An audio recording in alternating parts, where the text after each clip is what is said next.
बैठे हैं उनका स्वागत करिए। जिम्पा जी हैं, हमारे डॉक्टर बलवीर जी हैं, पंजाब से हमारे मंत्री हैं, अमन अरोड़ा जी हैं, उनका स्वागत करिए।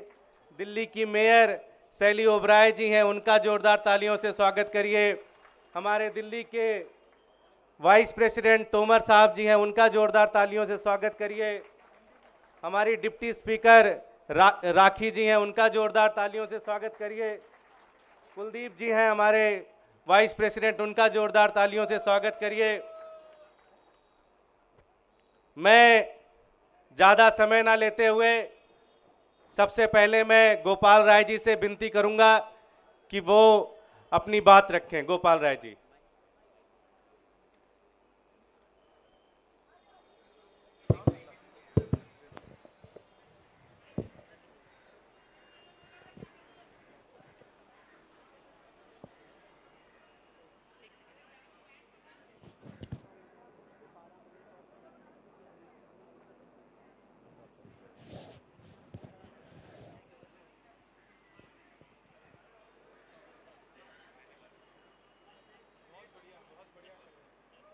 एक बार आज खुशी का दिन है। लंबे इंतजार के बाद पूरी दिल्ली जिस खुशी का इंतजार कर रही थी, आज दिल्ली के शिक्षा जनक मनीष सिसोदिया हमारे बीच में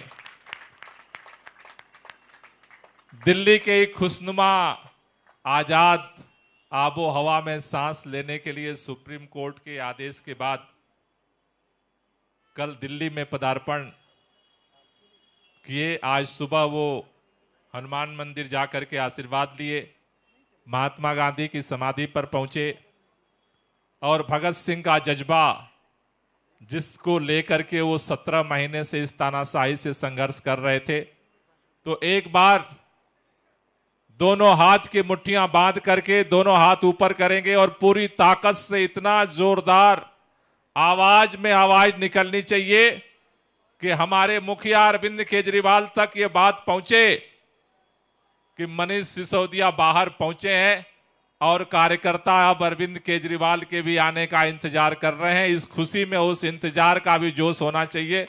तो दोनों हाथ की मुट्ठियां बांधेंगे और पूरी ताकत से जितना दम है दोनों हाथ की मुट्ठियां बांध करके बोलेंगे, भारत माता की, भारत माता की, इनकलाब, इनकलाब, वंदे, वंदे। साथियों, कल जब मनीष सिसोदिया जी के जमानत की खबर मीडिया के माध्यम से दिल्ली के लोगों तक पहुंची, देश के लोगों तक पहुंची, तो सबके दिलों से एक ही आवाज निकली, न्याय तो मिला है लेकिन बहुत देर करके मिला है। भारतीय जनता पार्टी की सरकार ने जिस तरह से सीबीआई और ईडी का चक्रव्यूह बिछाया था, 17 महीने में भी भारतीय जनता पार्टी की एजेंसियों को मनीष सिसोदिया के खिलाफ 1 रुपए का सबूत नहीं मिला। दर दर भटकती रही। मनीष सिसोदिया जी के घर से लेकर के, बैंक से लेकर के, गांव से लेकर के पूरे देश के अंदर जहां जहां मनीष सिसोदिया के मोबाइल में जिसका जिसका नंबर मिला, किसी का सामने से और किसी से पीछे से, हर जगह छापेमारी की गई। इस देश के अंदर चारों तरफ चप्पे चप्पे पर जहां मनीष सिसोदिया के कदमों के निशान थे, भारतीय जनता पार्टी की सरकार ने और देश के माननीय प्रधानमंत्री जी की जितनी ताकत थे, सारी ताकत लगा ले। कल भाजपा के नेता कह रहे थे जमानत ही तो मिली है, ये जमानत नहीं है। मनीष सिसोदिया की जमानत अगले विधानसभा में भाजपा के जमानत जब्त होने का लाइसेंस मिला है। मनीष सिसोदिया जी की जमानत इस तानाशाही के सारे ताकत, सारे तिकड़म, सारे षड्यंत्र की समाप्ति की घोषणा हुई है। याद करो, मनीष सिसोदिया जी के गिरफ्तारी के बाद ट्रायल कोर्ट से हाई कोर्ट, हाई कोर्ट से सुप्रीम कोर्ट, सुप्रीम कोर्ट से ट्रायल कोर्ट, ट्रायल कोर्ट से हाई कोर्ट, हाई कोर्ट से सुप्रीम कोर्ट, सुप्रीम कोर्ट से ट्रायल कोर्ट, ट्रायल कोर्ट से हाई कोर्ट, हाई कोर्ट से supreme court. Bharatiya Janata party सोचती थी कि इस चक्रव्यूह का कभी अंत नहीं होगा।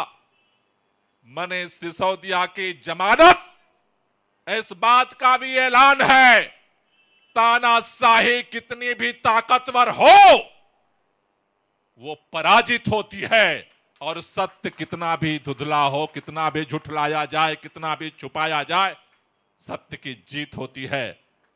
17 महीने बाद भी सुप्रीम कोर्ट के अंदर ना तो ईडी के पास, ना तो सीबीआई के पास कोई प्रमाण, कोई सबूत नहीं मिला। लेकिन 17 महीने मनीष सिसोदिया के जिंदगी को जिस तरह से, इस कीमती क्षणों को जो दिल्ली की जनता के काम के लिए समर्पित था, एक एक दिन, एक एक पल, एक एक घंटा भारतीय जनता पार्टी ने उस समय का कत्लेआम किया है। अरे दिल्ली के लोगों ने तो प्रचंड बहुमत से आम आदमी पार्टी की अरविंद केजरीवाल जी के नेतृत्व में सरकार बनाई। अरविंद केजरीवाल जी के नेतृत्व में आम आदमी पार्टी की सरकार ने दिलो जान से दिल्ली के लोगों के लिए काम किया। इन सारे षड्यंत्रों के बावजूद, सत्येंद्र जैन जी को जेल में रहने के बावजूद, 17 महीने से मनीष सिसोदिया जी को जेल में रहने के बावजूद, मार्च से अरविंद केजरीवाल के जेल में रहने के बावजूद, 6 महीने संजय सिंह जी को जेल में रहने के बावजूद, मैं भाजपा के लोगों को विनम्रता से चैलेंज देकर कहना चाहता हूं, 10-10, 20-20, 30-30 साल से तुम्हारी राज्यों में सरकार है, केंद्र में भी तुम्हारी तीसरी बार सरकार बन गई। सारे षड्यंत्रों के बावजूद अगर दिल्ली के अरविंद केजरीवाल की सरकार के काम को एक तराजू पर रखोगे और भारतीय जनता पार्टी के सभी राज्यों की सरकारों का काम दूसरे तराजू पर रखोगे, जेल के बावजूद भी केजरीवाल का काम तुम पे भारी पड़ेगा, उसका मुकाबला तुम नहीं कर सकते।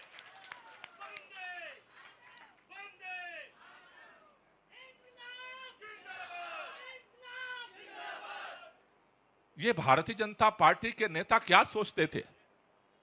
दिल्ली की सरकार ने, एक सबसे बड़ा दर्द इनका क्या है, इनको लगता है मेरे अश्वमेध का घोड़ा गुजरात से राजस्थान जाता है, कोई नहीं रोकता, राजस्थान से मध्य प्रदेश जाता कोई नहीं रोकता, उत्तर प्रदेश जाता कोई नहीं रोकता, उत्तराखंड जाता कोई नहीं रोकता, हिमाचल जाता कोई नहीं रोकता, बिहार जाता कोई नहीं रोकता, कर्नाटक जाता कोई नहीं रोकता, लेकिन दिल्ली में आता है तो इससे छुड़ाना मुश्किल हो जाता है।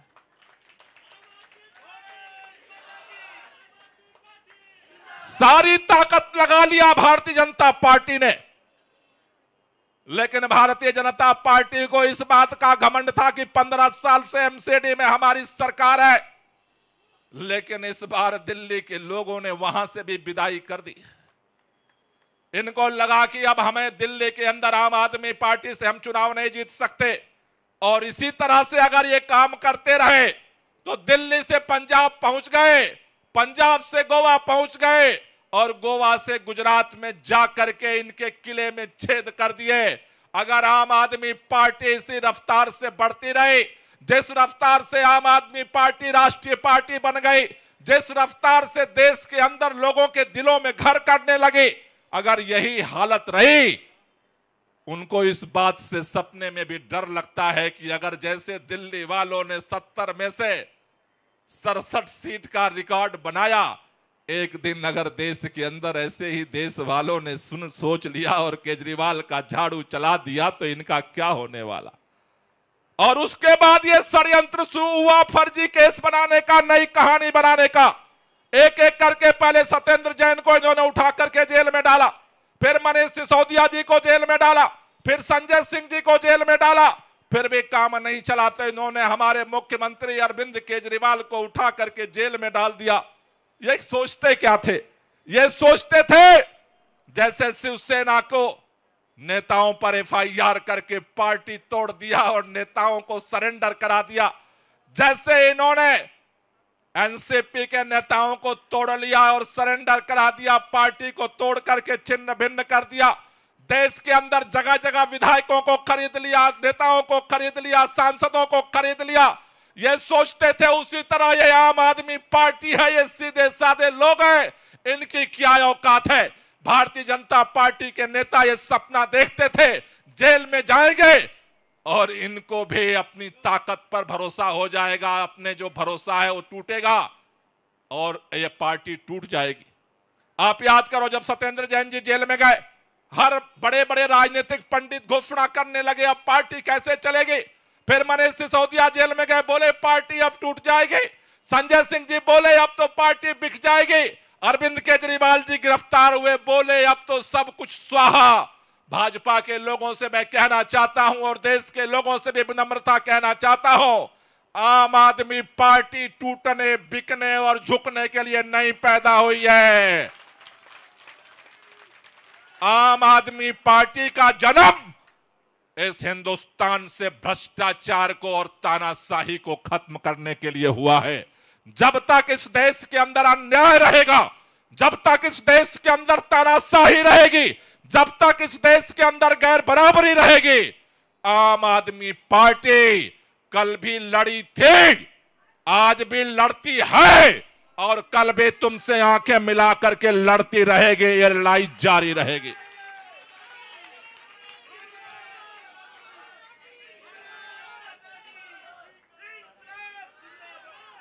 इसलिए मैं एक ही बात कहना चाहता हूं, जब मनीष सिसोदिया जी की गिरफ्तारी हुई कई लोगों के दिमाग में अंदर दुविधा पैदा हुई, अब क्या होगा, अब पार्षदों का क्या होगा, विधायकों का क्या होगा, कार्यकर्ताओं का क्या होगा।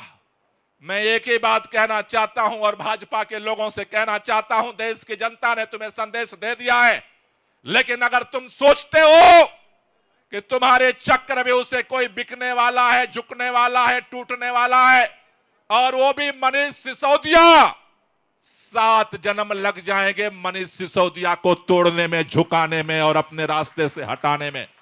कल भी मनीष सिसोदिया चट्टान की तरह खड़े थे देश के लोगों के लिए, आज भी चट्टान की तरह खड़े हैं और कल भी जब तक आखिरी सांस है लड़ाई हम लड़ेंगे और ये लड़ाई जीतेंगे। चिंता मत करो, मनीष सिसोदिया जी बाहर आए हैं, जल्द ही ट्रायल कोर्ट से मुख्यमंत्री जी को जमानत मिल चुकी है, सुप्रीम कोर्ट से जमानत मिल चुकी है और ये जो सीबीआई का फंदा है ये भी टूटेगा और हमारा मुख्यमंत्री जेल से जल्द ही छूटेगा। ये लड़ाई जारी रहेगी, इस लड़ाई को कमर कसो, ये लड़ाई हम लड़ेंगे और ये लड़ाई हम, इसलिए दोनों हाथ के मुट्ठियां बांधो और पूरी ताकत से बोलेंगे लड़ेंगे, लड़ेंगे, अरे लड़ेंगे, अरे लड़ेंगे। भारत माता की। आप सब लोगों का बहुत बहुत शुक्रिया। मेरा रंग दे बसंती चोला, मेरा रंग दे बसंती चोला, हो आज रंग दे, हो माए रंग दे, मेरा रंग दे बसंती चोला, मेरा रंग दे बसंती चोला, मेरा रंग दे बसंती चोला, मेरा रंग दे बसंती चोला, आए रंग दे बसंती चोला।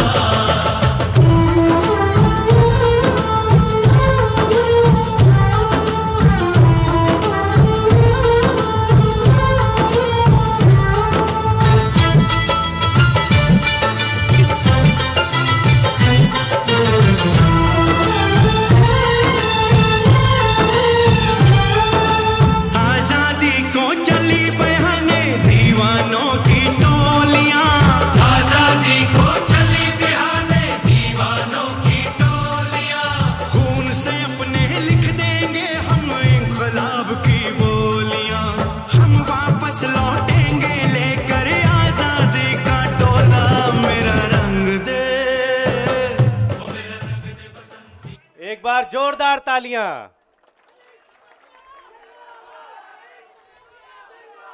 मनीष सिसोदिया, मनीष सिसोदिया, मनीष सिसोदिया, मनीष सिसोदिया, मनीष सिसोदिया, मनीष सिसोदिया।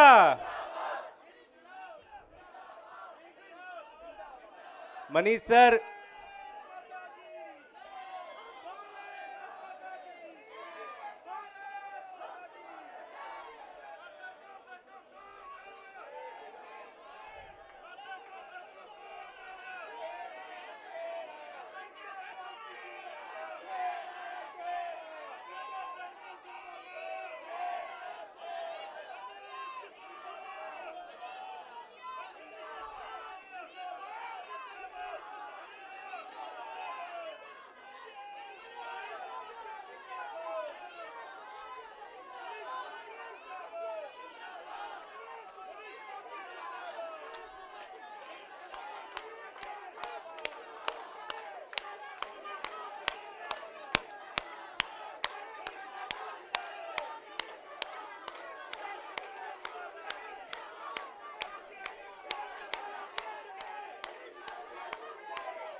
भारत माता की इंकलाब, इंकलाब।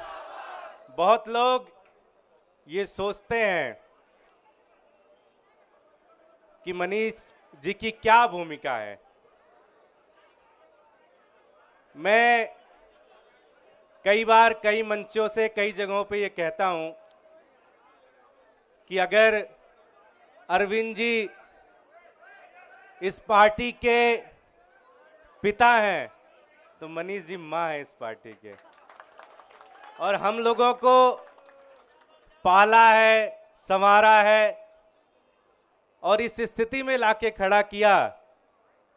बच्चे तो पिता के बिना 10-15 दिन, 20 दिन, महीना रह लेते हैं, लेकिन मां के बिना हम लोग 17 महीने रहे हैं यहां पे। साथियों, जहां तक ये आवाज जाती हो, मैं आपसे एक ही विनती करूंगा, ये फरवरी का जो चुनाव होगा ये बदला लेने का चुनाव है। ये किसी को विधायक बनाने का चुनाव नहीं है, किसी को कुछ बनाने का चुनाव नहीं है। ये बताने का चुनाव है कि हमारी मां को आपने 17 महीने तक जेल के अंदर रखा, एक सीट नहीं देंगे आपको। 70 की 70 सीटें आपकी जीतेंगे दिल्ली में।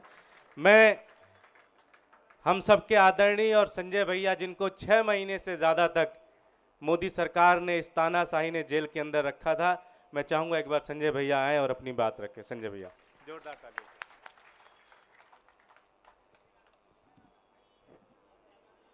एक बार जोरदार नारा लगाएंगे, भारत माता की। मंच पर आसीन हम सबके भाई, जिन्होंने 17 महीने संघर्ष किया, तपस्या की जेल में रहकर, भाई मनीष सिसोदिया जी, सम्मानित मंच, ज्यादा नाम नहीं लूंगा क्योंकि समय बहुत कम है, आपको मनीष जी को सुनना है। मैं बीजेपी वालों को एक ही सलाह देना चाहता हूं और बार बार ये बात कहना चाहता हूं कि भाजपाइयों, एक बात को समझ लो, नफरत की राजनीति में तुम आगे हो सकते हो, झगड़ा कराने की, दंगे फसाद कराने की राजनीति में तुम आगे हो सकते हो, भाई को भाई से बांटने की राजनीति में तुम आगे हो सकते हो, लेकिन जब लड़ने की बारी आएगी तो हिम्मत मत करना आम आदमी पार्टी से लड़ने की, हिम्मत मत करना आम आदमी पार्टी के कार्यकर्ताओं से टकराने की, क्योंकि तुम उसमें कभी नहीं जीत पाओगे, कभी नहीं जीत पाओगे।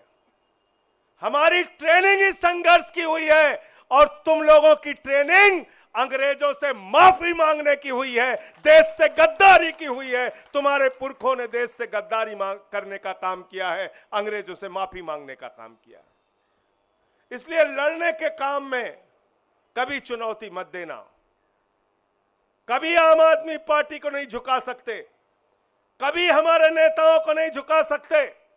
आपने हमारी पार्टी के मुखिया अरविंद केजरीवाल को जेल में रखा।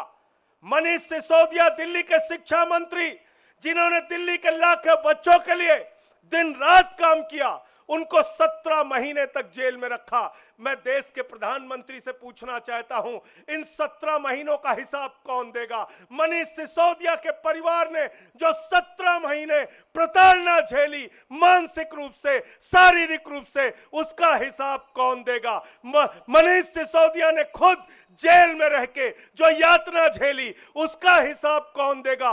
भाजपाई कहते हैं सिर्फ जमानत ही तो मिली है, सिर्फ जमानत ही तो मिली है। मैं दिल्ली के लोगों आपसे हाथ जोड़ के कहना चाहता हूं, चुनाव का परिणाम जब आए और बीजेपी के लोग चिल्ला के कहें मेरी जमानत जब्त हो गई, मेरी जमानत जब्त हो गई, तो आपको एक ही बात कहना है, सिर्फ जमानत ही तो जब्त हुई है, सिर्फ जमानत ही तो जब्त हुई है, सिर्फ जमानत ही तो जब्त हुई है, सिर्फ जमानत ही तो जब्त हुई है। ये काम आपको करना है, ये काम करना है साथियों।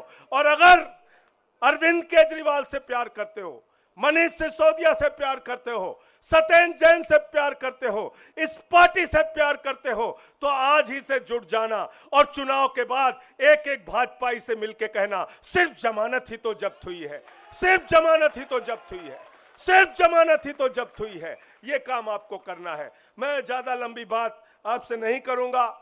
और ईडी सीबीआई, इनका खेल आपने 17 महीने तक देखा। ईडी कौन सी संस्था है? कौन सी संस्था है ईडी? ईडी के अफसर इसी दिल्ली के अंदर 5 करोड़ की रिश्वत लेते हुए उनको सीबीआई ने पकड़ा। ईडी के अधिकारियों को तमिलनाडु में रिश्वत लेते हुए सीबीआई ने पकड़ा। ईडी के अधिकारियों को राजस्थान की पुलिस ने रिश्वत लेते हुए पकड़ा। और 9 अगस्त को मनीष सिसोदिया की जमानत हुई। 8 अगस्त को 20 लाख रुपए ईडी के असिस्टेंट डायरेक्टर को रिश्वत लेते हुए पकड़ा गया। ये बेईमान लोग हैं। ये जांच करेंगे हमारी, ये जांच करेंगे। जिनका कन्विक्शन रेट मात्र 0.5% है, ये जांच करेंगे। और भाजपा ही जांच करेंगे। मैं तो भाजपाइयों के बारे में कहता हूं, हिंदुस्तान की सबसे भ्रष्ट पार्टी अगर इस धरती पर कोई है तो भारतीय जनता पार्टी। देश के जितने बेईमान और भ्रष्टाचारी हैं, सब आज नरेंद्र मोदी जी के साथ हैं। तो मैं सिर्फ यही कहना चाहता हूं कि आज मनीष सिसोदिया जी के साथ मिलकर और बहुत जल्दी हमारे नेता अरविंद केजरीवाल जी बाहर आएंगे और हम सब मिलकर, याद रखना, ये वादा पूरा करना है आपको। क्या कहना है? चुनाव परिणाम के बाद सिर्फ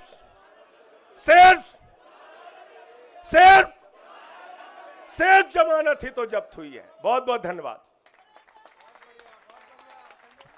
मैं अब आप सबके बीच में उस व्यक्ति को बुलाना चाहता हूं जिन्होंने इस देश की राजनीति को बदला है। राजनीति में आने के बाद क्या क्या हो सकता है, लाखों बच्चों की, उनके परिवारों की उम्मीद बने हैं।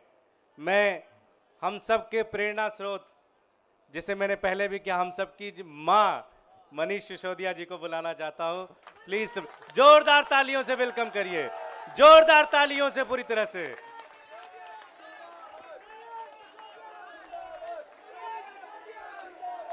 भारत माता की इंकलाब।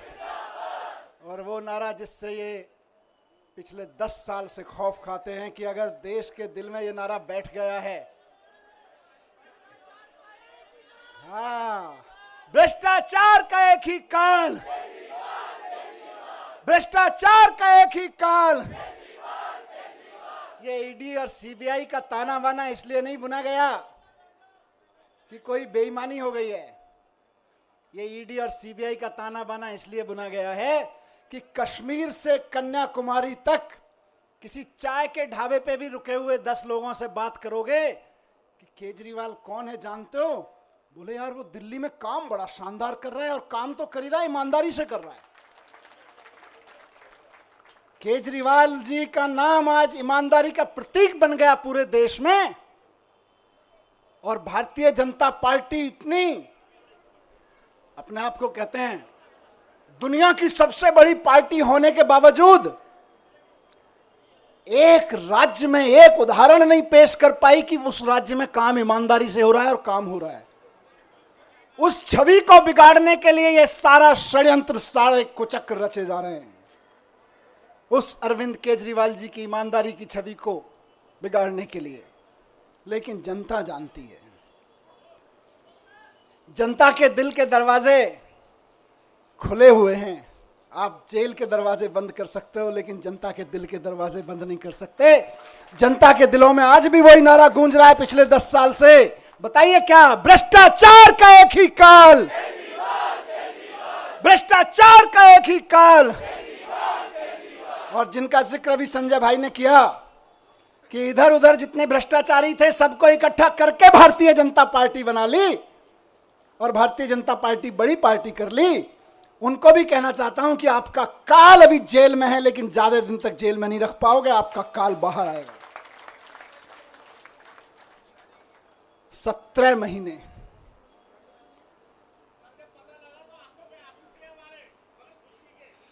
ये आंसुओं, इन आंसुओं ने ही मुझे ताकत दी है 17 महीने जेल में। मैं जब राजघाट पे आपसे बात करके गया था तो कह के गया था शायद 7-8 महीने लगेंगे। मुझे उम्मीद थी कि 7-8 महीने में न्याय मिल जाएगा, लेकिन कोई बात नहीं, 17 महीने लग गए। 17 महीने लग गए, लेकिन जीत सच्चाई की हुई है, जीत ईमानदारी की हुई है। इसीलिए कहते हैं कि भगवान के घर पे देर है लेकिन अंधेर नहीं है। भगवान के घर पे देर हो सकती है लेकिन अंधेर नहीं हो सकती है। इनकी तो बड़ी कोशिशें करी इन्होंने, संजय भाई के ऊपर, मेरे ऊपर, अरविंद जी के ऊपर, पार्टी के और नेताओं के ऊपर। देश के सख्त से सख्त कानूनों की सख्त से सख्त धाराएं लगा के इनको बंद कर दो झूठे सच्चे केस में, और ऐसी ऐसी धाराएं लगा दो जो दुनिया भर में आतंकवादियों के ऊपर लगाई जाती हैं। ऐसी ऐसी कानूनों की धाराएं लगा दो जो दुनिया में ड्रग माफिया के ऊपर लगाई जाती हैं। ऐसी ऐसी धाराएं लगा के इन्होंने सोचा इनको जेल में बंद कर दो, तो जैसे आतंकवादी को जेल में डाल देते हैं तो सड़ता रहता है, जैसे ड्रग माफिया को जेल में डालते हैं तो दुनिया में सड़ता रहता है। इन्हें लगा अरविंद केजरीवाल, मनीष सिसोदिया और संजय सिंह को भी जेल में डालेंगे तो सड़ जाएंगे। लेकिन आपके आंसुओं की कीमत है ये, आपके आंसुओं की ताकत है ये कि जेल के ताले भी पिघल जाते हैं।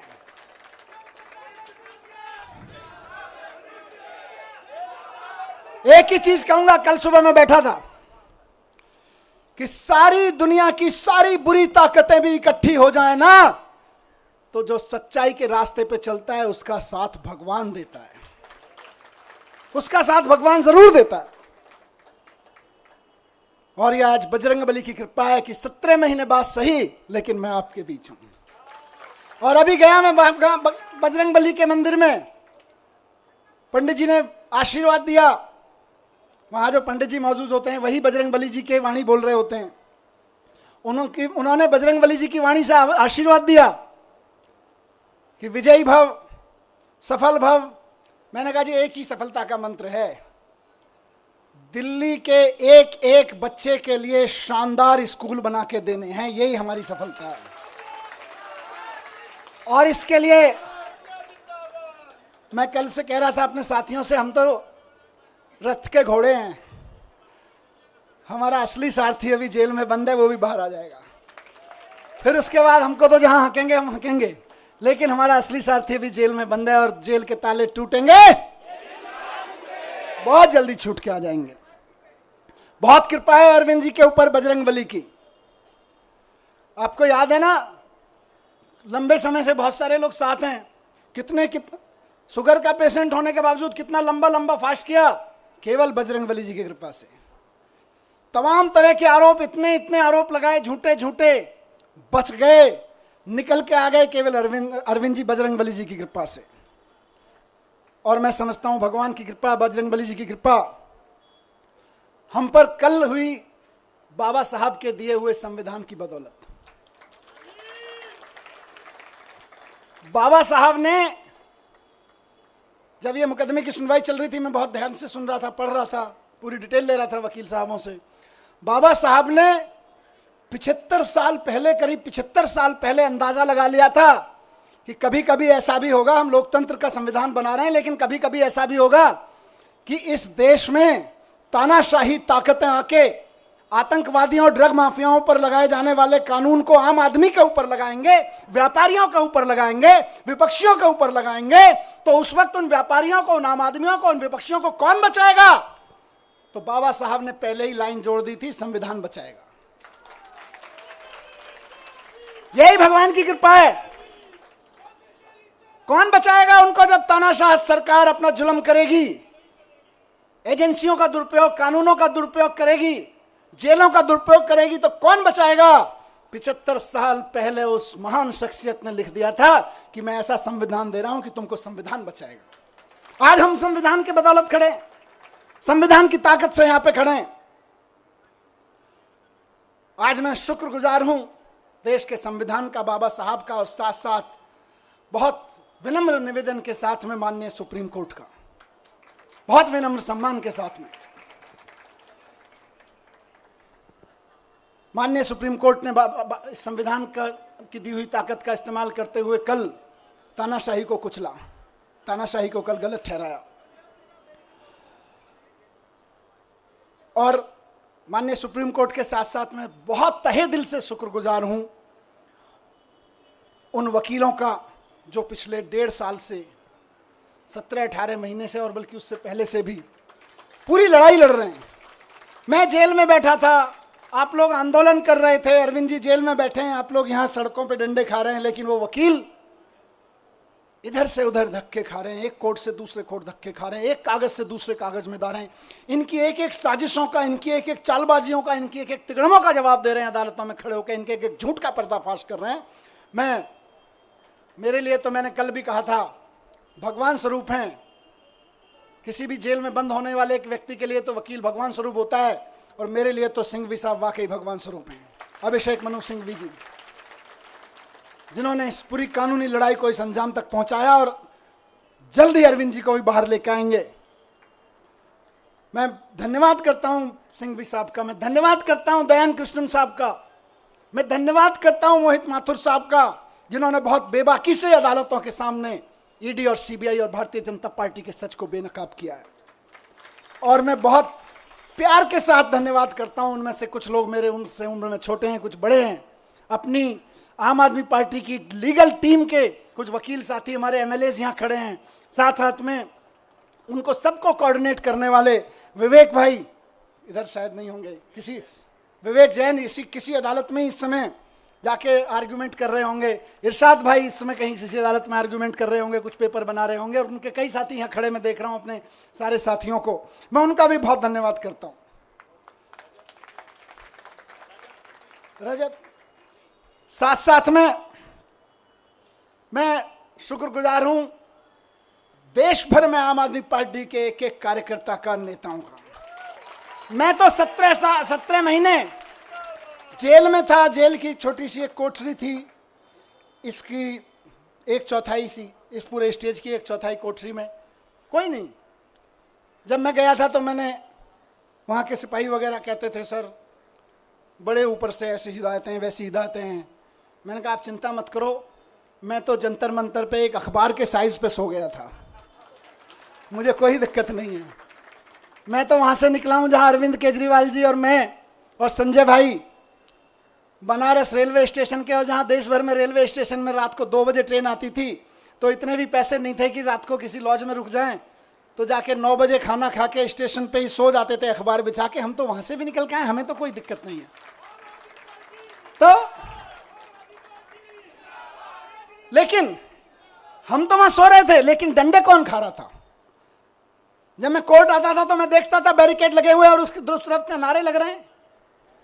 अखबारों में देखता था, टीवी में देखता था, आप में से बहुत सारे चेहरे यहां खड़े हैं, मैं देखता था ये मेरी बहन को लाठी लगी, ये मेरी बहन को एक पुलिस वाले ने धक्का दिया, ये मेरे एक भाई को पकड़ के खींचा। दर्द होता था और वहीं से ईश्वर से दुआ करता था इनको सबको सलामत रखना, इनकी मदद करना, इनको ताकत देना। सलाम करता था आपकी ताकत को मैं वहां से।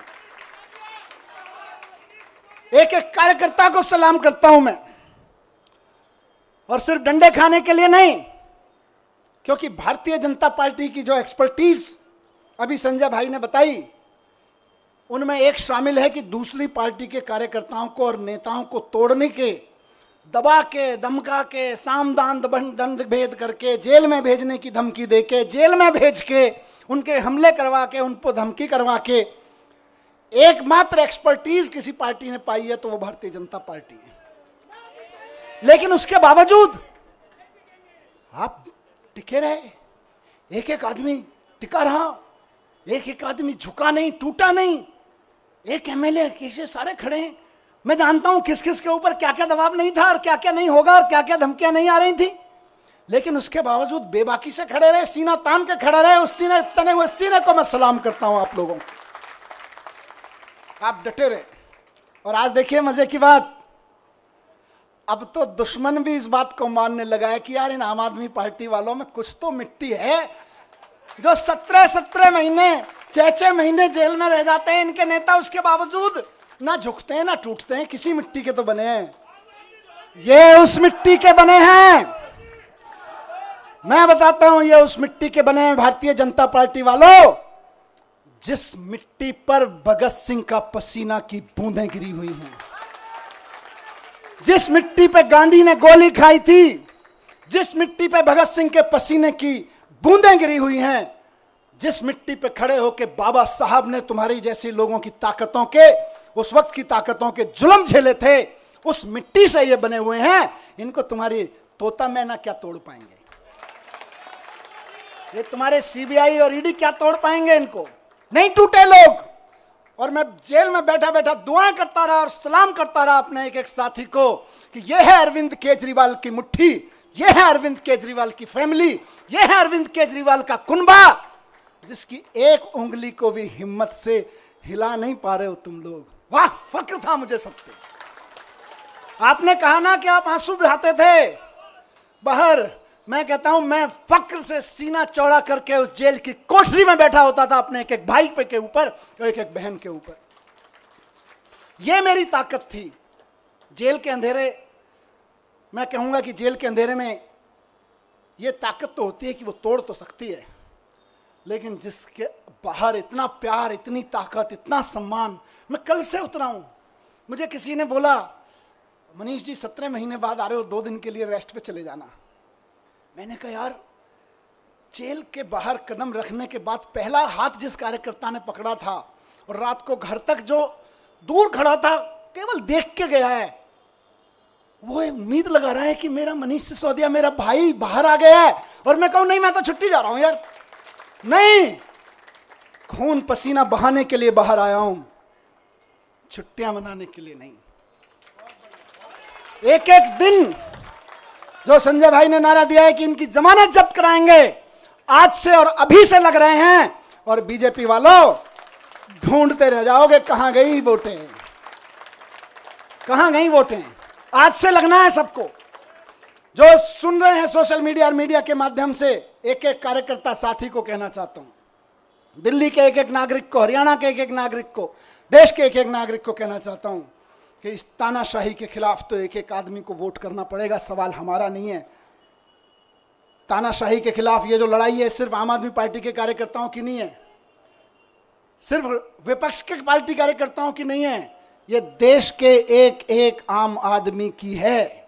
मैं जेल में था अभी, तो कई सारी खबरें, अखबार पढ़ता था, टीवी देखता था, न्यूज में कई सारी खबरें विचलित करती थी। ये विचलित नहीं करता था कि जमानत हुई कि नहीं हुई, इससे कभी मेरे को विचलन नहीं हुआ। मेरे को विचलन किस चीज से होता था?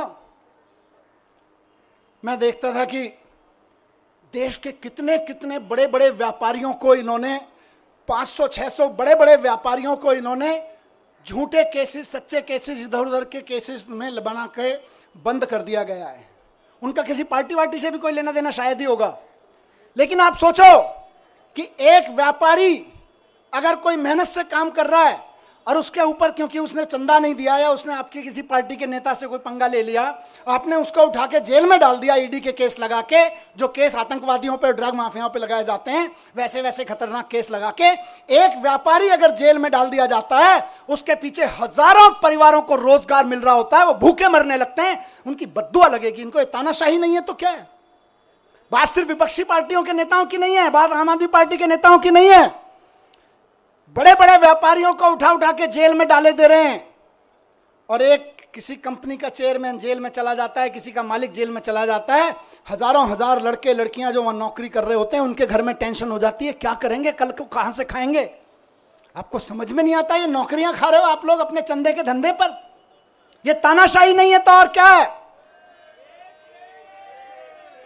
कोई गलत करे तो सजा दो, लेकिन चंदे के धंधे में ईडी का नोटिस भिजवाओ, अपनी एजेंसियों के कानूनी कागज भिजवाओ और उसके बाद उसको अंदर कर दो, ये धंधा तो तानाशाही ही कहा जाएगा भाई। ये भ्रष्टाचार के खिलाफ लड़ाई नहीं है, ये तो तानाशाही है। मुझे बताओ कि 10 साल, अभी थोड़े दिन पहले बहन आतिशी लड़ रही थी उसके लिए, 10,000 शिक्षकों को इन्होंने दिल्ली सरकार के स्कूलों के एक रात में, रात को 2 बजे ऑर्डर पास कराया, ट्रांसफर कर दिया एक रात में। अब किसी का बच्चा आज पढ़ता है स्कूल में 11वीं क्लास में, वो तैयारी करा रहे हैं, गुरुजी टीचर पूरी मेहनत से कि यार इसमें तो आईआईटी में जाने का पोटेंशियल है, कल को टीचर का ऑर्डर मिल रहा है, नहीं नहीं हमने तो 10,000 टीचर्स को इधर से उधर कर दिया है क्योंकि हमें तो ट्रांसफर पोस्टिंग का शौक था, अब तुम भाड़ में जाओ। ये तानाशाही नहीं है तो और क्या है? बात 10,000 टीचर्स की नहीं है, उन लाखों बच्चों की है जिनको वो टीचर्स पढ़ा रहे थे। तुम अपनी अफसरी में, तुम अपनी तानाशाही में 10,000 टीचर्स को एक रात में इधर से उधर उठा के फेंक देते हो। ये तानाशाही नहीं है तो और क्या है? यही तानाशाही है जिसके खिलाफ हमको आवाज उठानी चाहिए। आज दिल्ली में जब सरकार में था उस वक्त दिल्ली जल बोर्ड का नगर निगम चुनाव से पहले पैसा रोक दिया गया था और आज तक दिल्ली जल बोर्ड का पैसा नहीं दिया गया। फाइनेंस डिपार्टमेंट के अफसरों से इधर उधर से फाइलों पे कुछ कुछ काला पीला करवा के रुकवा रखा है पैसा। इंजीनियर्स परेशान है, इलाके के नाले साफ नहीं हो रहे, सीवर साफ नहीं हो रहे, और वो कह रहे हैं हम तो पैसा नहीं देंगे। 1.5 साल से जल बोर्ड का पैसा नहीं दिया गया, जबकि पैसा बजट में पास किया विधानसभा ने। ये तानाशाही नहीं है तो और क्या है बताइए? तानाशाही सिर्फ आम आदमी पार्टी के नेताओं को गिरफ्तार करने की नहीं है, तानाशाही आपके घर के सामने जो सीवर बह रहा है उसमें जो अभी ओवरफ्लो हो रहा है वो भी इसी तानाशाही की वजह से हो रहा है। जो नाली नहीं खुल पा रही है उसको 1.5 साल से पैसा नहीं मिला ठेकेदार को, वो इंजीनियर रो रहा है बेचारा कि मैं कहां से पेमेंट करूं ठेकेदार को, ये भी इसी तानाशाही की वजह से हो रहा है। आपकी गलियों की नालियां सड़ी हुई हैं इस तानाशाही की वजह से। मैं ही जेल में नहीं हूं, केजरीवाल जी जेल में नहीं है, आप भी नरक में रहने को मजबूर हैं इसी तानाशाही की वजह से, क्योंकि आपके घर के सामने का सीवर फ्लो हो रहा है, 1.5 साल से पेमेंट नहीं हुआ जल बोर्ड का। ये तानाशाही नहीं है तो और क्या है?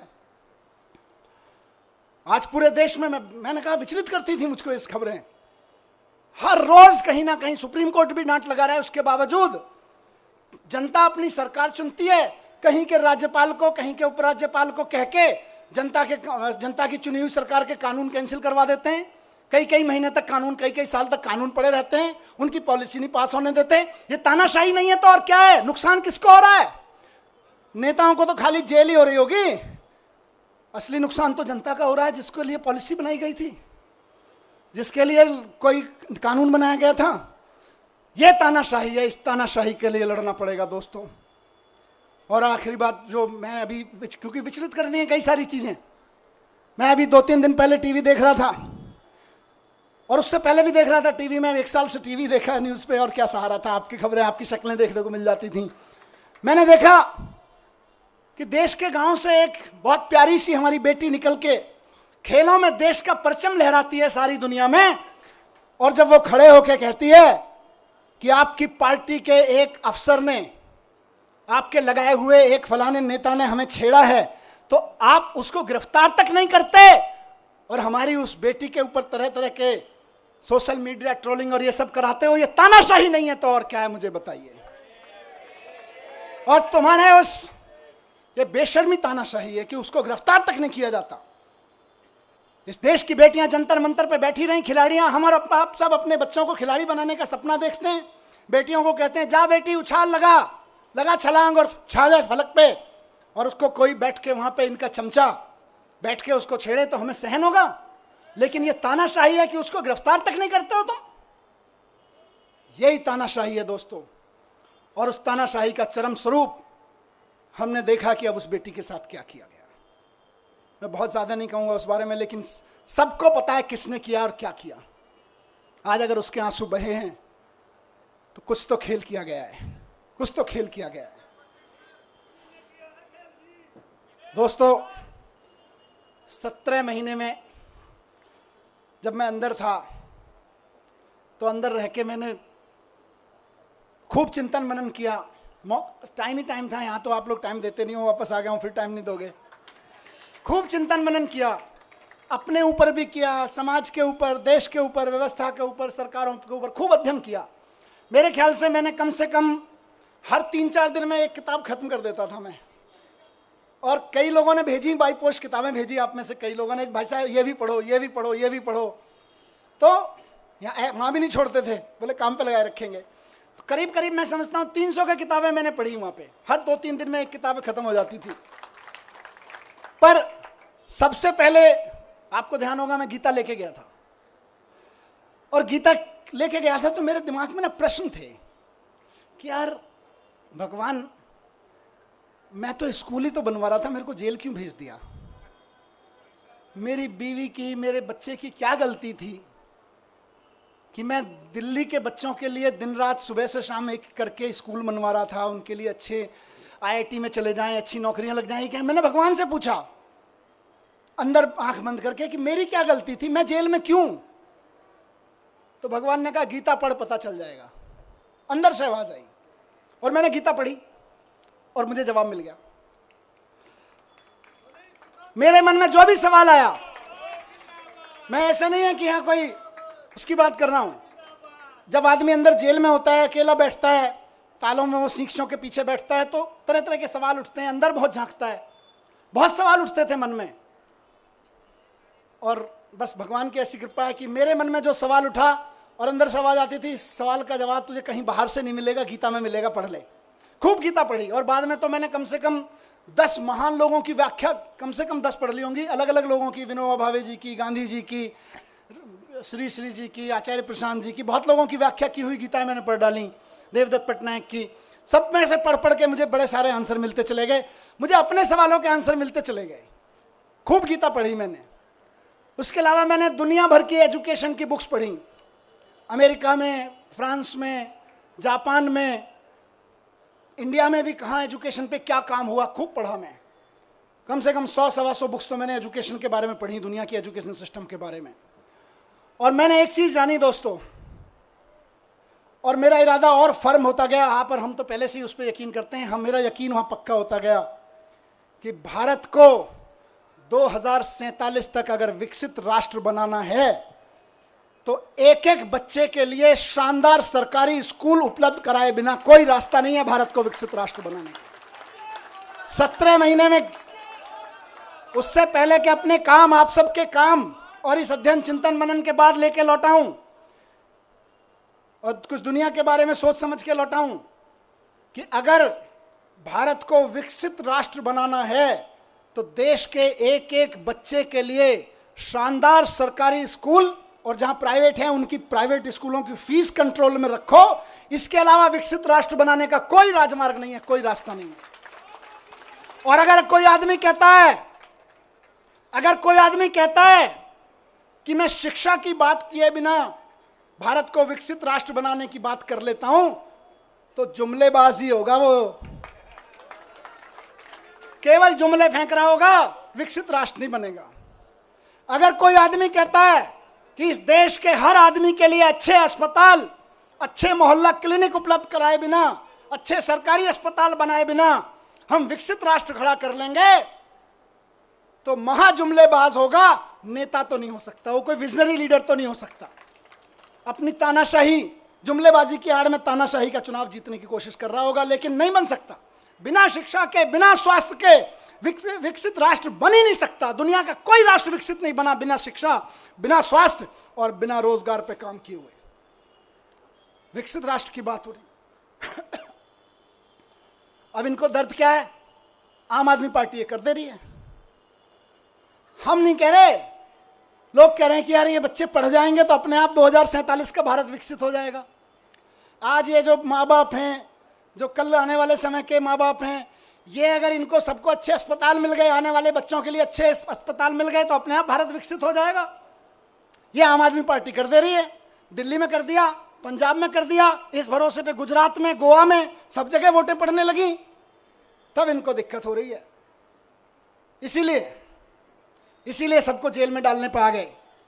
फिर से सलाम करता हूं कि इनकी तमाम ताकत के बावजूद, इनकी तमाम साजिशों के बावजूद, बुरे वक्त में चट्टान की तरह से इकट्ठे होकर खड़े रहे आप सब लोग, उस जज्बे को मैं सलाम करता हूं।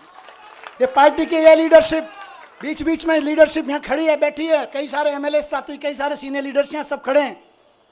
ये सब एक मुट्ठी की तरह से जिस तरह से खड़े रहे वो मिसाल है। आने वाले समय में जब आम आदमी पार्टी का आगे जाके राजनीतिक इतिहास लिखा जाएगा देश का, तब लोग कहेंगे कि सबसे बुरे दौर में पार्टी की सारी सीनियर लीडरशिप अपना खून पसीना एक करके सड़कों पे लड़ रही थी, एकजुट होकर लड़ रही थी। ये केजरीवाल जी का कुनबा एकजुट होकर लड़ रहा था, केजरीवाल जी का कुनबा बिखरा नहीं, केजरीवाल जी के साथ खड़ा रहा। इसी से इनको डर लगता है। और फिर कह रहा हूं कि भारतीय जनता पार्टी को अगर लगता है कि मनीष सिसोदिया को जेल भेजने के बाद वो दिल्ली की शिक्षा क्रांति को रोक के लगा देंगे, तो वो गलती कर रहे हैं, वो भूल कर रहे हैं इस बात की। दिल्ली के हर गरीब आदमी को, और ये इलेक्शन का ऐलान कर रहा हूं, दिल्ली के हर गरीब आदमी को बेहतरीन शिक्षा देके उसको समाज की मुख्य धारा में लाने का सपना पूरा करने के लिए हम अपनी जान भी दे देंगे। तुम जेल की क्या बात करते हो यार? तुम जेल से डराते हो, हम जान देने के लिए तैयार हैं। बच्चों की एजुकेशन के लिए, नौकरी के लिए और स्वास्थ्य के लिए तो हमारी कई जिंदगियां भी कुर्बान हो जाएं तो कम है यार। आप हमें जेल से डराते हो? नहीं डरेंगे, नहीं डरेंगे आपकी जेलों से। केंद्र कितना भी षड्यंत्र कर ले, 2 करोड़ जनता दिल्ली की, उसके जीवन में खुशहाली लाने के लिए फिर से हम उतरेंगे। एक एक घर पे जाएंगे, एक एक घर को बताएंगे कि केजरीवाल जी इसलिए जेल में नहीं है कि उन्होंने कोई जुल्म किया है, वो इसलिए जेल में हैं कि आपके बच्चों को एजुकेशन देने का सच्चा काम उन्होंने करके दिखा दिया। वो इसलिए जेल में नहीं है कि उन्होंने कोई भ्रष्टाचार किया है, वो इसलिए जेल में है कि आपके मोहल्ले में जो मोहल्ला क्लिनिक चल रहा है वो मोहल्ला क्लिनिक केजरीवाल जी ने बना दिया और आप आराम से वहां जाके अपना छोटे मोटी चीजों का इलाज करा लेते हो। बड़े बड़े सरकारी अस्पताल शानदार होते चले गए, इसलिए केजरीवाल जी जेल में है। और ये फिर से कहूंगा कि जैसे संजय जी को निकाला, जैसे मुझे निकाला और साथियों को निकाला, हर साथी को और केजरीवाल जी को भी संविधान की ताकत निकाल के लाएगी। भारतीय जनता पार्टी और इनके तोता मैना कितने ही ताकतवर हों, लेकिन देश के संविधान से ताकतवर नहीं है। ये लोग देश के संविधान से ताकतवर नहीं है। इनकी सारी यातनाएं, सारी पीड़ाएं सह के भी हम तैयार हैं, क्योंकि हमको यकीन है कि हमारा सुप्रीम कोर्ट है और हमारा संविधान है, संविधान जीतेगा। बस आखिर में यही कहूंगा कि हम भगत सिंह के चेले हैं। कह के गया था ये बात, कह के गए थे ना, भगत सिंह के चेले हैं, डरने वाले नहीं है तुम्हारी जेलों से भी और तुम्हारे तोता मैना से भी। 17 महीने में जैसा गया था, बिल्कुल 17 महीने पहले जैसा गया था वैसा ही दिख रहा हूं कि नहीं दिख रहा? एनर्जी कुछ कम है कि ज्यादा है? ज्यादा है ना? बस इनको लग रहा था जेल भेज के एनर्जी तोड़ देंगे, अब ये कहेंगे यार इनको जेल मत भेजो, ये तो दुगनी एनर्जी लेके आते हैं।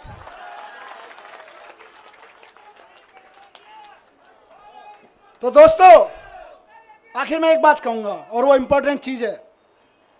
देखिए, मैंने सारी बात इसलिए कही क्योंकि तानाशाही की लड़ाई है, और ये तानाशाही मेरे लिए नहीं, अरविंद केजरीवाल जी के लिए नहीं, आम आदमी पार्टी के कार्यकर्ताओं नेताओं के लिए नहीं, विपक्ष के पार्टी कार्यकर्ताओं नेताओं के लिए नहीं, देश के एक एक आदमी को बचाने के लिए है। इसलिए आज कल जब सुबह बेल का ऑर्डर आया, उससे पहले मैं ऐसे ही टीवी देख रहा था, उसमें 9 अगस्त के बारे में डिटेल चल रहा था, कैसे 9 अगस्त कितना महान दिन है, भारत छोड़ो आंदोलन चलाया था। फिर 10:30 बजे ऑर्डर आ गया बेल का। मैं आंखें बंद की, मैंने भगवान से पूछा ये है क्या? 9 अगस्त भारत छोड़ो के दिन बेल दे रहे हो, चक्कर क्या है? अंदर से आवाज आई कि भारत छोड़ो के दिन इसलिए दे रहे हैं क्योंकि जेल से बाहर निकलो और तानाशाही भारत छोड़ो की आवाज लगाओ। तानाशाही भारत छोड़ो। इस तानाशाही का शिकार हर आम आदमी हो रहा है।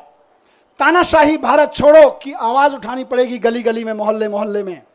और हम ये नहीं कह रहे तानाशाहो भारत छोड़ो, हम तानाशाहों के खिलाफ नहीं, हम तानाशाहों को भारत नहीं छुड़वाएंगे।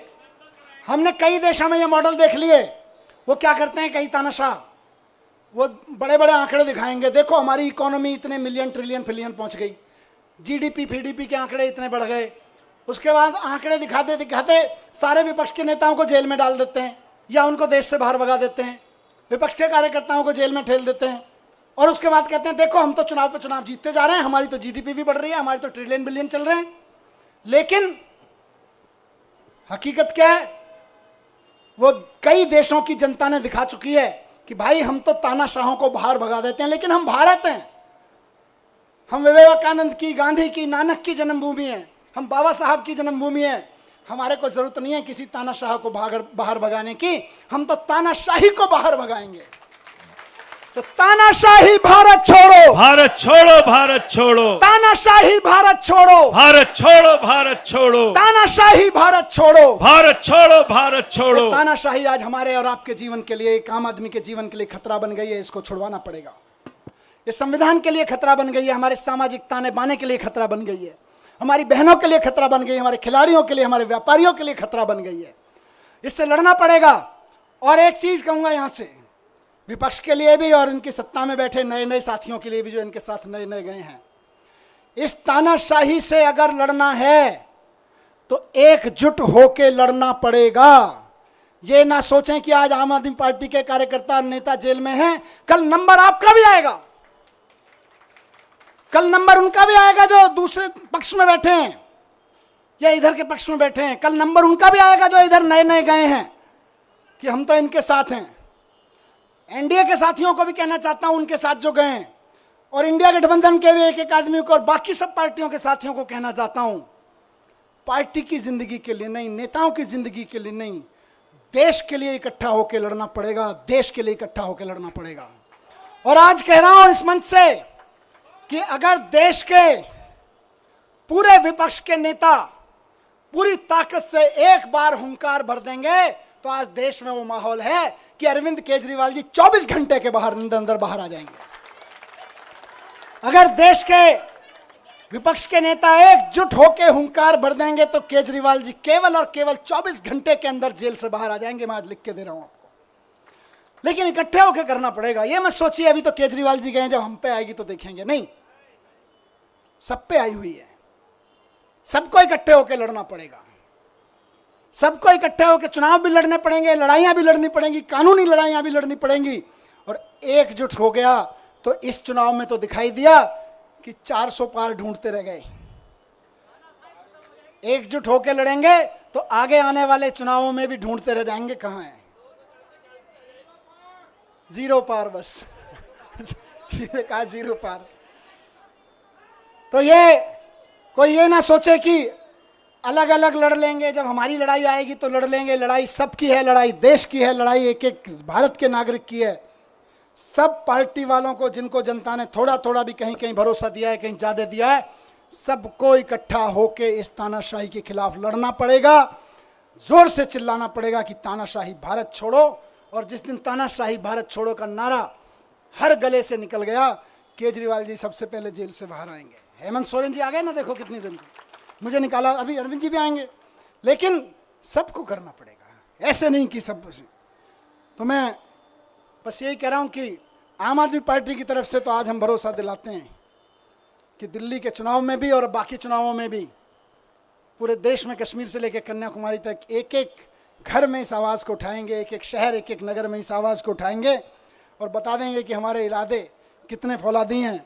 तुम चाहे जितनी यातनाएं दे लो, तुम चाहे जितने जुल्म कर लो, जब तक इस देह में प्राण रहेगा और माथे पे संविधान रहेगा, इस दिल में हिंदुस्तान रहेगा। भारत माता की, भारत माता की। बहुत बहुत धन्यवाद सर।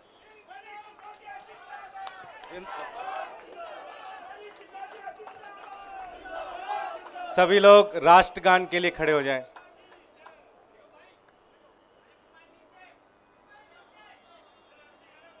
जनगण मन अधिनायक जय हे भारत भाग्य विधाता, पंजाब सिंध गुजरात मराठा द्राविड उत्कल बंगा, विंध्य हिमाचल यमुना गंगा उच्चल जलधि तरंगा, तव शुभ नामे जागे तव शुभ आशीष मांगे, गाहे तव जय गाथा, जन गण मंगलदायक जय हे भारत भाग्य विधाता, जय हे जय हे जय हे जय जय जय जय हे। भारत माता की इंकलाब, वंदे आम आदमी पार्टी,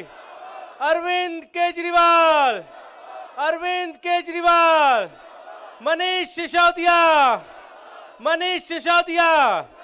बहुत बहुत धन्यवाद।